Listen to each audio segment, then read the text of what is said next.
E aí, pessoal, vamos analisar esporte comigo? E hoje a gente vai falar um pouco sobre o Botafogo e sua temporada decepcionante, né?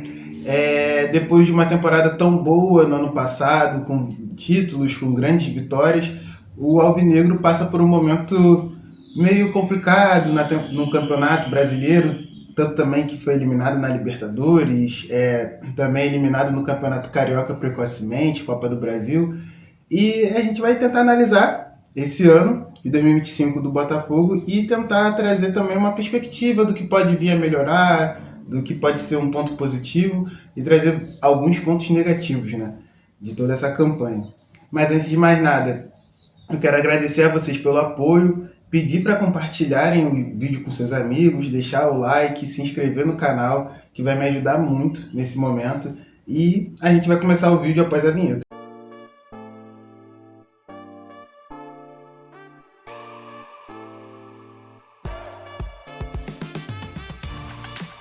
Então, a gente vai falar um pouco hoje sobre o Botafogo, né? Assim, vamos contextualizar aqui a situação, porque o Botafogo, nesse momento, se encontra em quinto lugar do Campeonato Brasileiro.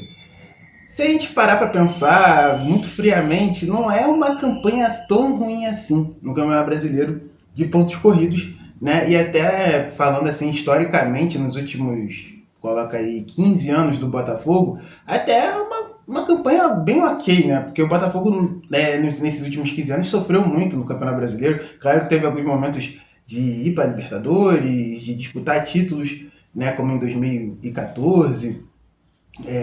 Também teve alguns momentos bons em alguns outros campeonatos, porém, nos mais atuais, sofria bastante.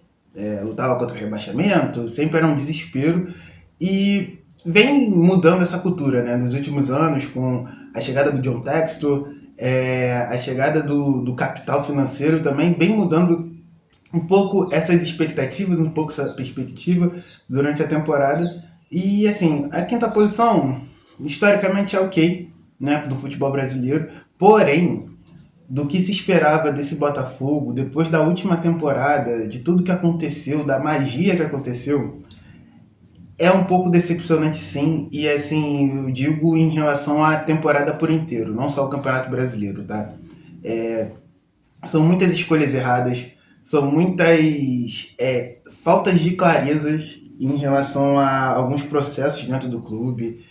Tem alguns problemas aí administrativos relacionados a outros clubes de outros países também, né, que são comandados pela mesma empresa.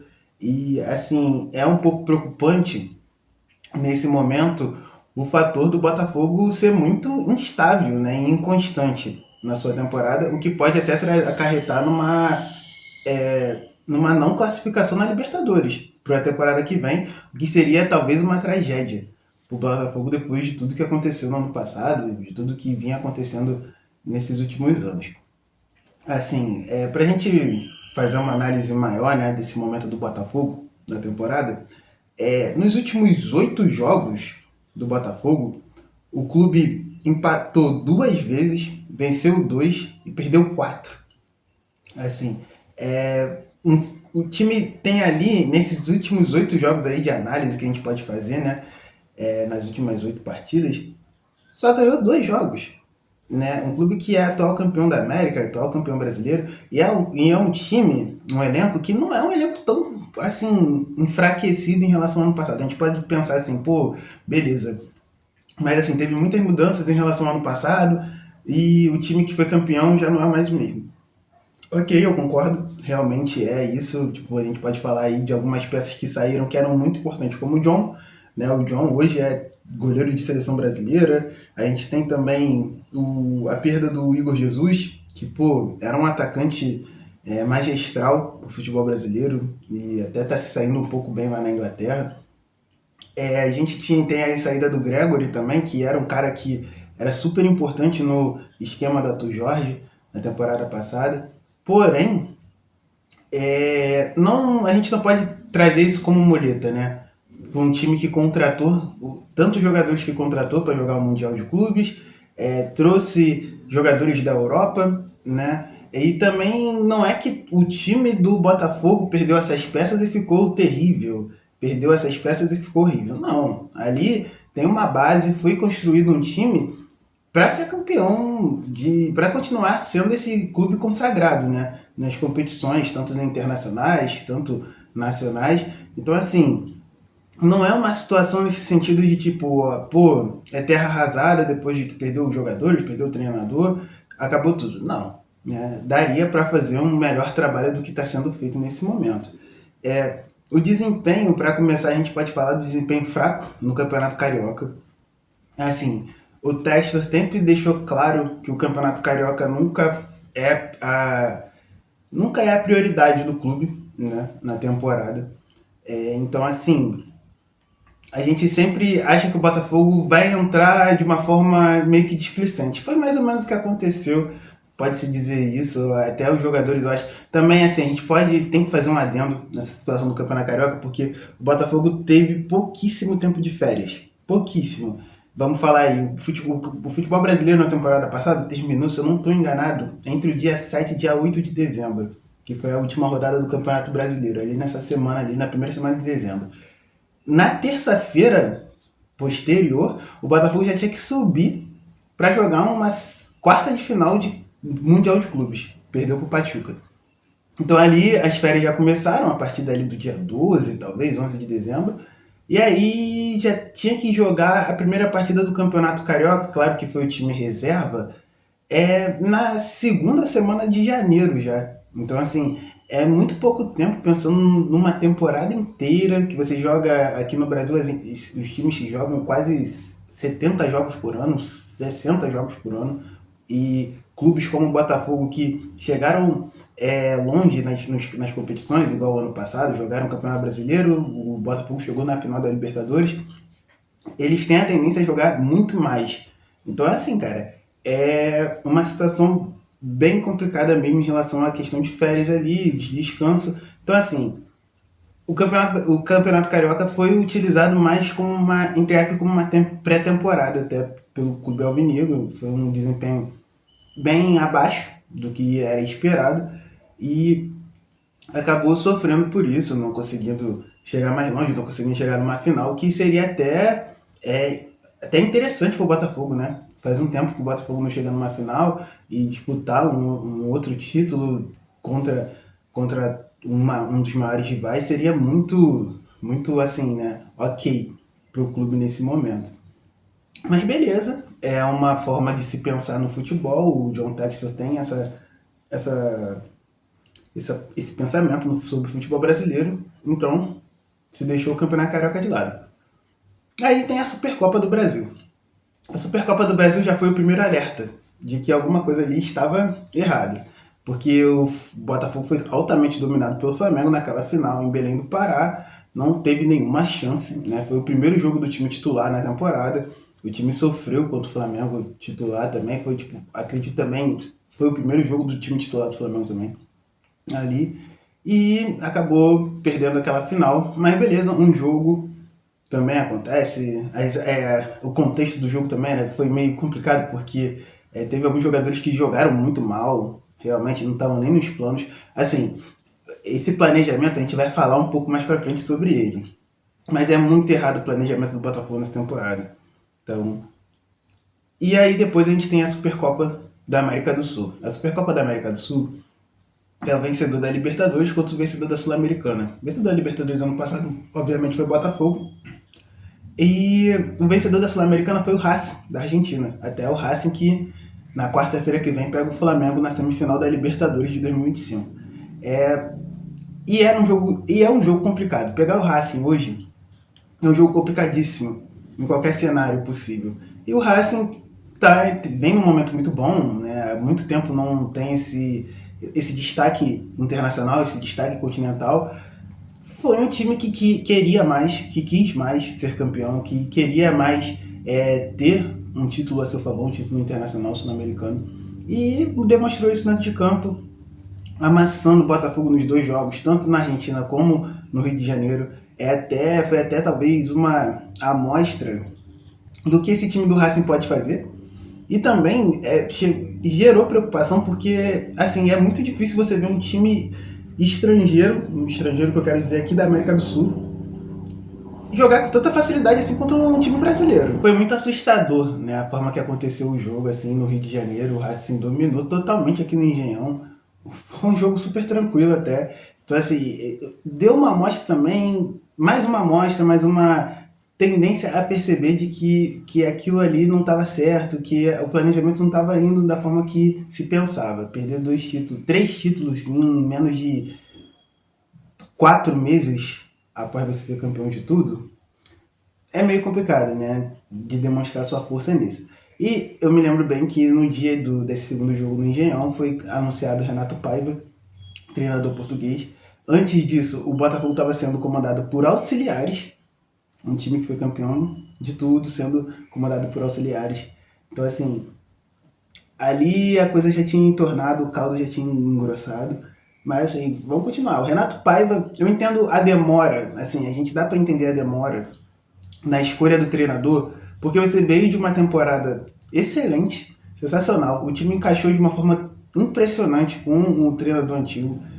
E o treinador antigo, de uma forma até meio chata, ele pede para sair do clube, ele vai para outro clube, vai lá para o Oriente Médio, e você fica meio que de mãos atadas. Você precisa entender o mercado para você contratar a melhor opção que encaixe com o seu elenco e tal.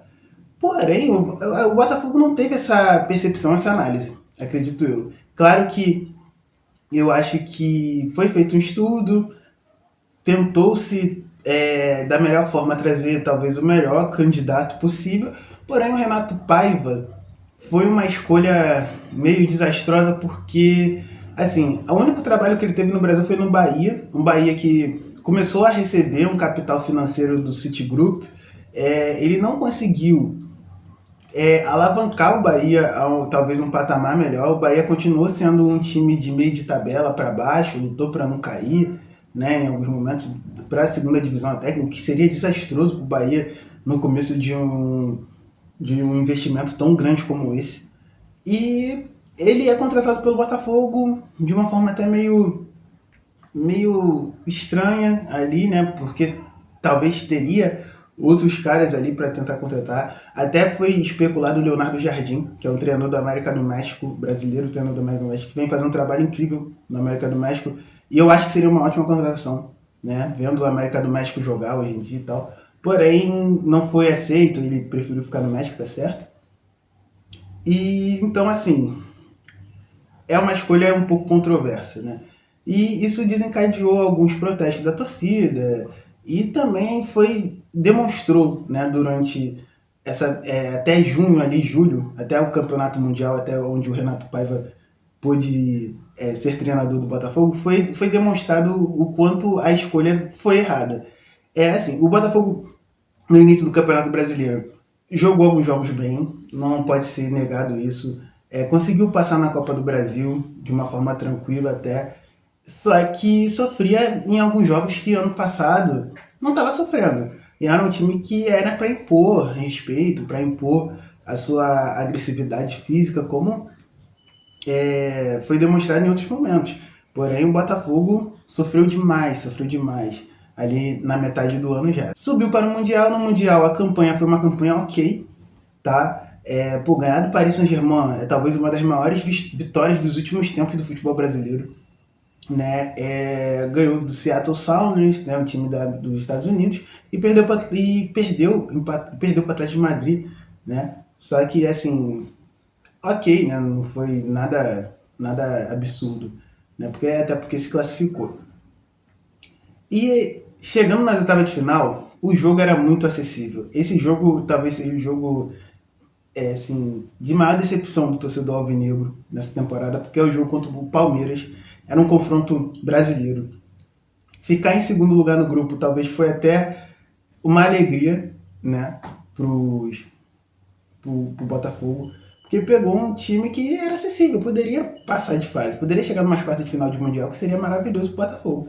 Porém, a forma que o Botafogo jogou, a forma como o Renato Paiva posicionou o time nessa partida foi um pouco desastrosa, foi um pouco triste. E o Botafogo acabou perdendo o jogo e foi muito julgado essa forma com que o Renato Paiva ele coloca o time para jogar contra o Botafogo de uma forma até um pouco cautelosa E é meio não Botafogo, né? De uma forma não Botafogo de ser. O Renato Paiva é demitido por causa desse jogo, né? O John Texel deixa claro isso, foi por causa desse jogo. Pro lugar do Renato Paiva foi contratado o David Ancelotti. David Ancelotti, que nunca tinha feito um trabalho em um clube, assim como treinador, foi só como auxiliar. Ele é auxiliar do pai dele, do Carlo Ancelotti, atual treinador da seleção brasileira, e foi auxiliar em grandes clubes, né? Como o Real Madrid, por exemplo, o último clube do Carlo.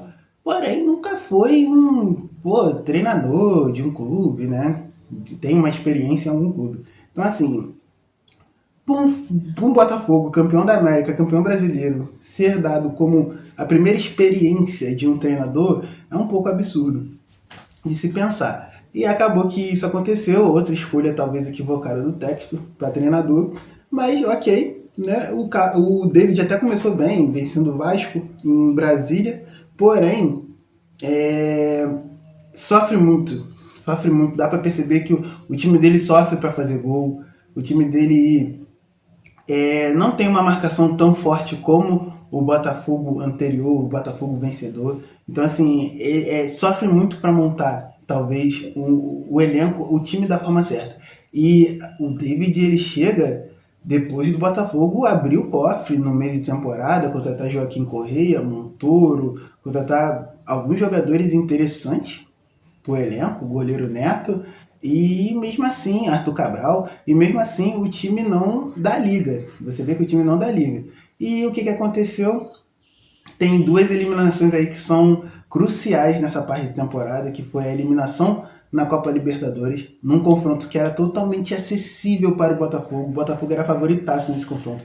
Essa campanha da Copa Libertadores, a gente tem que abrir um contexto aqui, porque o Botafogo ele foi vice-líder do seu grupo, sofreu para passar de fase, isso aí antes do começo do Campeonato Mundial, sofreu para passar de fase num grupo que tinha Universidade do Chile, Estudiantes e Carabobo, né? O Estudiante La Plata foi o primeiro colocado, o Botafogo foi o segundo ali, sofrendo contra a Universidade do Chile para passar de fase. Essa segunda colocação deu ao Botafogo a oportunidade de se classificar, mas não de resolver os seus confrontos em casa. E aí acabou pegando a LDU nas oitavas de final. A LDU, que a gente conhece, é um time cascudo, campeão de Libertadores também, e que joga suas partidas em Quito, na altitude de Quito, a tão temida altitude de Quito, onde é muito difícil você ganhar um jogo. O Botafogo, nas oitavas de final, jogou a primeira partida aqui no Newton Santos, precisava vencer por fazer um bom resultado, mas assim, precisava ganhar de 2-0, 3-0 ou 4-0, acabou ganhando de 1-0 só. Fez o gol no início, hein? Fez o gol tipo com menos de 10 minutos de partida, menos de 5 minutos de partida, estava 1-0 o Botafogo, só que não conseguiu mais fazer gol. E aí, uma semana depois, o jogo em Quito, com todo aquele contexto de altitude, os times brasileiros não conseguem jogar muito bem lá, o Botafogo sofreu e tomou 2-0 e foi eliminado. De uma forma precoce, até muito triste, né? Um campeão da Libertadores da América. E a outra eliminação, que a gente pode falar aqui que foi crucial para esse momento de crise no time alvinegro, é a eliminação da Copa do Brasil contra o Vasco. Depois de passar pelo RB Bragantino, o Botafogo chega às quartas de final e assim, a chave ela ficou bem tranquila, né? O Botafogo, o contexto da Copa do Brasil ficou bem tranquilo pro Botafogo. Por quê? Você teria um confronto contra o Vasco, Flamengo e Palmeiras já foram eliminados nas oitavas de final. Então, assim, você tem uma chave aí que você pega Vasco numas quartas de final, você pode pegar um Fluminense numa semifinal, e na final você pegaria alguém ali, como Corinthians, Cruzeiro, e poderia ser campeão. É uma competição que o Botafogo nunca ganhou. Então, assim, foi se criando um clima de animação mesmo por parte da torcida do Botafogo, que poderia ser um título novo, poderia ser conquistado aí, talvez era o caminho mais fácil para um título nessa temporada, que foi jogado por água abaixo depois dos dois confrontos contra o Vasco. Foram 2 empates, o Vasco consegue passar nos pênaltis, o Botafogo não consegue vencer o Vasco em 2 confrontos, tendo o segundo jogo no Newton Santos como crucial, talvez para sua eliminação, que o Botafogo não conseguiu criar chances para matar o jogo. E aí a culpa cai em cima do David Ancelotti, porque você não pode assim, não era nem o melhor momento do Vasco na temporada. O Vasco, entre talvez os 4 times do Rio, talvez era o time que tivesse num momento de maior reconstrução aí, assim, melhorou bastante agora o Vasco, né? A gente tá vendo os últimos jogos aí, mas naquele momento ainda era um time que estava reconstruindo, tinha chegado alguns jogadores novos e não pode sofrer como sofreu, não vencer, era a oportunidade do ano e acabou sendo eliminado, restando só o Campeonato Brasileiro. E no Campeonato Brasileiro, o time se mostra inconstante demais. Ele consegue vencer o Bahia em casa, né, no Newton Santos, e consegue perder para o Internacional, que o Inter, nesse momento, é um dos piores times do Campeonato Brasileiro. Por exemplo, o jogo foi no Beira-Rio, tudo bem, historicamente é difícil jogar no Beira-Rio, mas é um dos piores times que está lutando para não cair de divisão. Aí você também tem um clássico agora contra o Flamengo, que geralmente você consegue bater de frente contra o seu maior rival dentro de casa, no Newton Santos, você consegue travar o seu maior rival nos últimos anos. São jogos extremamente chatos, extremamente complicados para o Flamengo em si, esse confronto contra o Botafogo. E o Flamengo passou por cima do Botafogo, foi um 3-0 acachapante, pô, até cenas tristes no Engenhão, torcedores brigando entre si, né? Então, assim, é um ano muito tenso, muito complicado, assim, mas assim, tudo isso é por causa do planejamento. Eu acho que o planejamento foi um planejamento ruim, foi feito um planejamento ruim por parte do John Textor nessa temporada. A contratação de um treinador em cima, logo muito perto ali do Campeonato Brasileiro, muito próximo das competições como o Libertadores, como o Mundial de Clubes pegarem fogo. Foi um time errado, acredito eu. Se ele queria usar o Carioca como pré-temporada, ele poderia ter contratado um treinador, né? Um treinador melhor. Poderia ter tentado um outro tipo de treinador, um treinador estrangeiro. Mas assim, ele poderia ter achado esse treinador em janeiro. Não esperar março para contratar um treinador. E aí você já perdeu 3 títulos. Esse treinador que chega, ele já vai chegar. Ele já vai entrar no time já pressionado, porque é um time atual campeão brasileiro, atual campeão da Libertadores, que não venceu nada nos 3 primeiros meses do ano e teve chance de vencer. E ele já entra ali com uma carga muito grande, a torcida já vai começar a pressionar. Se o time não jogar da forma que jogou, que encantou, vai ser julgado. Então, assim, foi muito ruim o planejamento. Acredito que a culpa, assim, claro que você tem a parte de culpa de Renato Paiva, você tem a parte da culpa também do David Ancelotti, mas você também tem que dar a maior parte da culpa pro dono do clube, que ele que faz o planejamento, ele que contrata as pessoas, ele que faz, que pensa no ano do clube. E esse ano o Botafogo foi praticamente inexistente, para pagar. Assim, um alento pro torcedor botafoguense é que dificilmente um clube que foi campeão da Libertadores no ano anterior consegue fazer uma temporada excelente, né? Tipo, na outra. A gente pode ter exemplos como o Internacional, em 2006, que o Inter era campeão do mundo até, ganhou o campeonato mundial. Em 2007 foi uma temporada terrível pro Inter, lutou contra rebaixamento. Você tem aí Flamengo em 2022, 2023, o Flamengo que foi campeão da Libertadores, campeão da Copa do Brasil, e no outro ano ele perde tudo também. É até meio semelhante a essa temporada do Botafogo agora também, que perdeu tudo que disputou, perdeu, e aquele time ficou marcado por isso. O Fluminense, na temporada passada, 2023, 2024, do Fluminense também é horroroso, né? O 2024 do Fluminense. É um Fluminense que é campeão da Libertadores, jogando um bom futebol com o Fernando Diniz, e acaba em 2024 lutando para não cair, se salvando na última rodada contra o Palmeiras, né? E tinha uma chance enorme de cair para a Série B, tá? Na última rodada, e se salvou, vencendo em São Paulo. Assim, é um alento, mas não deveria ser regra, né? Não deveria ser regra para o torcedor do Botafogo. E acredito que nem o torcedor do Botafogo queria que o seu clube virasse mais um na estatística. Mas e aí, o que você achou do vídeo? O que você acha do Botafogo, da temporada do Botafogo? Você acha que pode melhorar ainda? Qual a perspectiva que você tem? Pode ir para a Libertadores? Será que se não for para a Libertadores vai ser uma tragédia? Deixe seus comentários, interaja, curta, compartilhe, se inscreva no canal. Muito obrigado por estar até aqui. Até já.